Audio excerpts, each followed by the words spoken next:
Paul Goldstein. Well, thank you, Deputy Speaker. And I'd like to begin by thanking the member for Maribyrnong for her contribution to the chamber. And, of course, she talked about the importance of education in the context of the... I'm very fond and affectionate of the great state of Victoria, Deputy Speaker, as no doubt you are as well.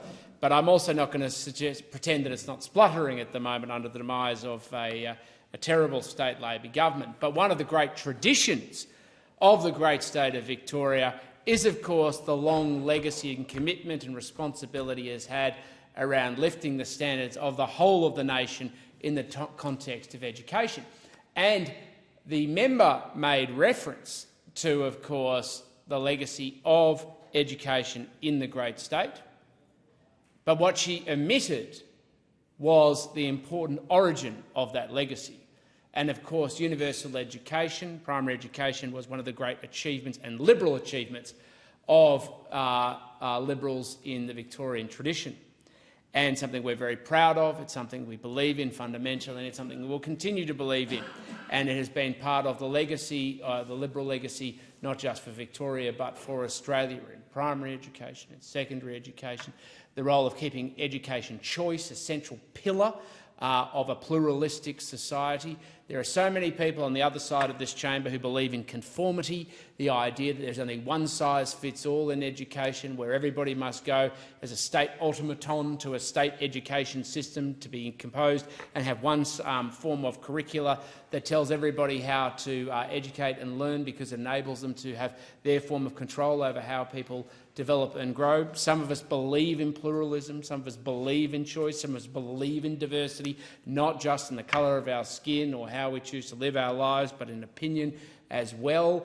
And we believe that this should also be embodied in our education system, and of course that our education system should support these principles, which is why we believe in funding diverse education systems. And, of course, that's not just, of course, the state system, it's also independent systems based on faith or other traditions, and, of course, it goes all the way through the tertiary system as well. And, of course, one of the great legacies of Liberals has always been to support tertiary education as well. In fact, we founded most of the university institutions in this country, including providing the pathways for Commonwealth scholarships. And Labor's always focused on inputs, we've always focused on outputs. We have focused on how to make sure that we have good citizens coming out of education who build the strength and foundations of success for the future of Australia. How do we make sure that when Australians apply themselves through an education system, they are actually getting value and benefits out of the system? Labor's solution for education has always been the same. Get people into the system, use it to their own ends, rack them up with debt, and then justify their benefits by throwing the cost onto the taxpayer at the end and claiming they're delivering some sort of benefits. And, of course, that is not a sustainable way forward. But that's not what we're here to debate in this legislation. We're here in this legislation to talk about how to build the future. This is about how to talk about the building the continued strength of the education system for Australia. And it is so important that when we're building out the future of Australia's education system, it's done so from a principle of achieving and aspiring towards excellence. And we don't talk about excellence anymore, Deputy Speaker, in education. It's become this sort of anathema to the model of education for our country, because we've had this indoctrination run particularly by the unions for so long that education and benchmarking education should be based on ratios, on the basis of dollar inputs, or, of course, on the basis in which you have the comparability between different class sizes or schools, rather than actually how we're raising the standard, lifting the standard, improving outcomes for students and teachers and communities. And you'll always hear me talk about excellence as an outcome for education, because that's actually the true benchmark of achievement that we should seek to aspire to. The reality is I don't much care how much we spend on education if we achieve excellence and outcomes and lift standards for children, the next generation, that we have children who come out of education systems and they set their sights higher and further off into the horizon, become more ambitious, not just for themselves but for the community and for the nation in which they live. And I expect and hope and dream for the same thing in tertiary education as well. And that's what was so sad the other day when I was at a lunch at Monash University, my alma mater, and they have a lunch for newly elected members of parliament. And of course, I have been to one of these lunches before, and because of, let's say, unique political circumstances, I was having the great privilege of being invited once again. And of course, there were other new members of parliament who also studied at Monash University recently, last Thursday, and with the Vice-Chancellor as well as other... Order. I might just remind the member for Goldstein that he should be focusing at least some of his speech remarks to the contents of the bill, so I would urge him to do so at some point soon, please. Quite happy to, Deputy Speaker, because the bill covers specifically issues around international education integrity measures which somewhat relate to things around tertiary education, and of course that includes universities, because this was a topic that came up at the lunch I was talking about at Monash University only the other day. So I'm just providing a flavour and a context. I can talk about the menu, but I'll skip over that because that's not really the subject of the bill. But it is important to understand the context. New members of parliament at Monash University, having the great privilege of meeting with the Vice-Chancellor and the deans, and talking about where the university was going, what their ambitions were and how they were delivering for students. And a key part of that topic of conversation was how they found the balance between international students and domestic students, how they were going to manage those challenges in the context of artificial intelligence and the role that was going to play in the future of education, and how they were going to then redesign the aspects of on-campus experience to meet the expectations and the needs of doing so.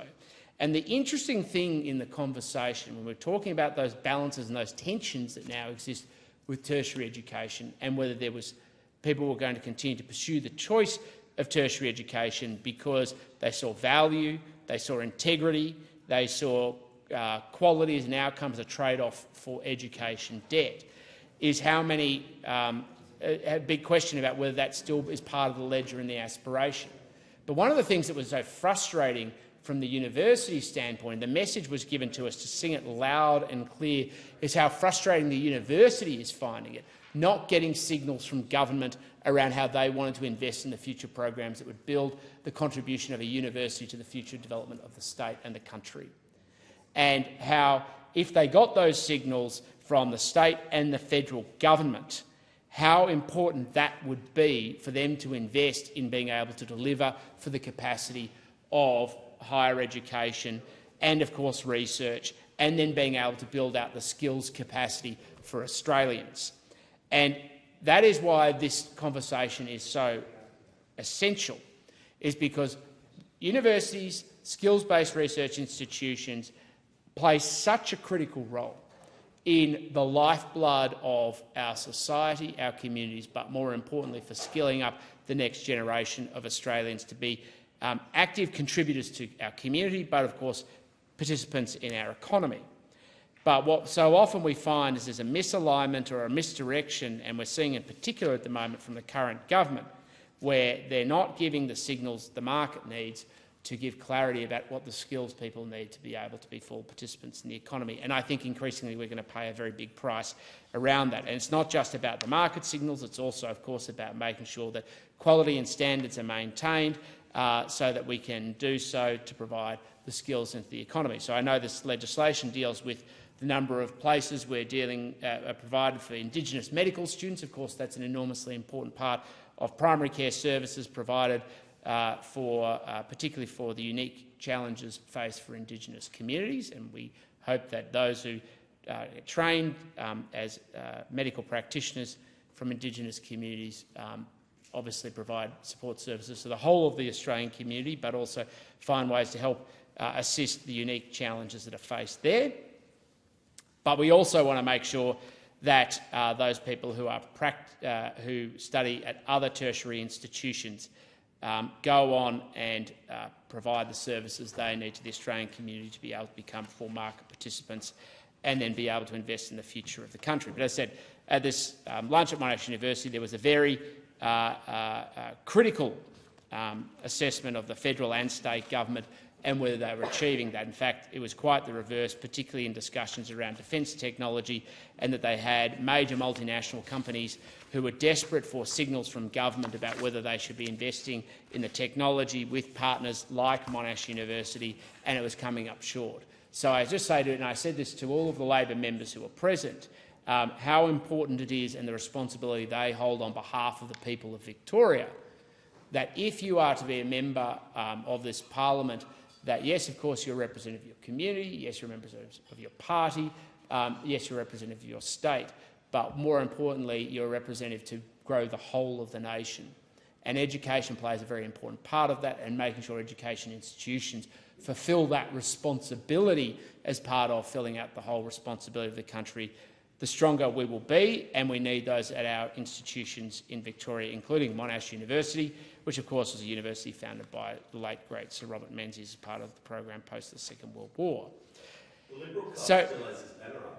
And this is one of the great things, is the member for Bruce gets very animated about this, because despite his constant demonisation and flippant and churlish remarks, and he enjoys sitting at the table of the National Executive of the Australian Labor Party with dubious figures, let's say that at least, of associates of Mick Gatto and John Stetka, and such as Zack Smith, the Victorian head of the CFMEU, with the Prime Minister. These sorts of interventions show very serious questions about the fundamental problems and the priorities, where they'd rather ridicule universities and the legacy of our great Prime Minister's founding universities, rather than drawing attention to the fact that they are associated with deeply, deeply suspect characters. But that's the difference. We fundamentally believe in empowering Australians and empowering choice in education. Rather than imposing conformity, rather than creating institutions that are designed, as Labor would do, to make one size fits all, because Australians are automatons for them to control, where everybody has a place so long as it is in their control. Liberals believe in a vision of education, which is how do we foster and build out the next generation of Australians to live out the best of their lives. We want young Australians, right from the get-go, when it comes to choice about things like childcare, through their parents, to be able to have choice and agency about the support they need to manage their family conditions, not tell them the only pathway to get childcare is through the decisions of what works for the unions. When it comes to primary education, we want people to have choice, not just about the primary education services or a school that they can go to. We want it part of a plurality that respects faith, traditions, cultures, values, but also, frankly, I would like to see much more diversity within curricula. Then, of course, in secondary education, the principle remains the same, and we'd like to see it with curricula so that people can manifest and build out their skills, their talents, based on what becomes realised about their full capacity, so that they can go out and live their best, their most successful lives.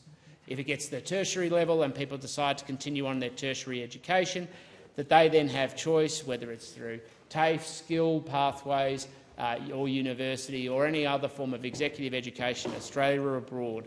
There is only one objective: for people to have the choice to be able to realise their full potential, to do their best in their life, so that they can go on and get a job, set up a small business, or build out the growth and potential to be able to support their family, go on and buy their own home and retire with dignity and security, so that they can live their best lives. We are in the business of backing Australians who back themselves.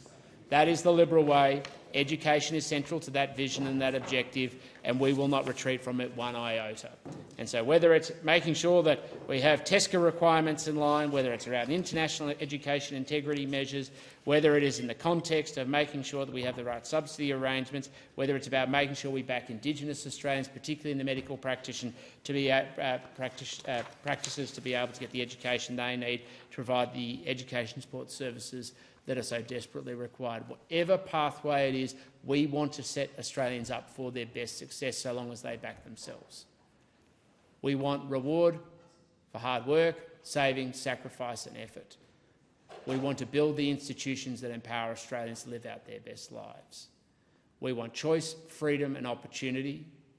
And the one thing we certainly don't want is to impose conformity, indoctrination, and to have institutions designed to compel Australians to serve the state. That is the fundamental choice between us and our Labor opponents, and that's the basis on which we're going to prosecute this bill through this parliament.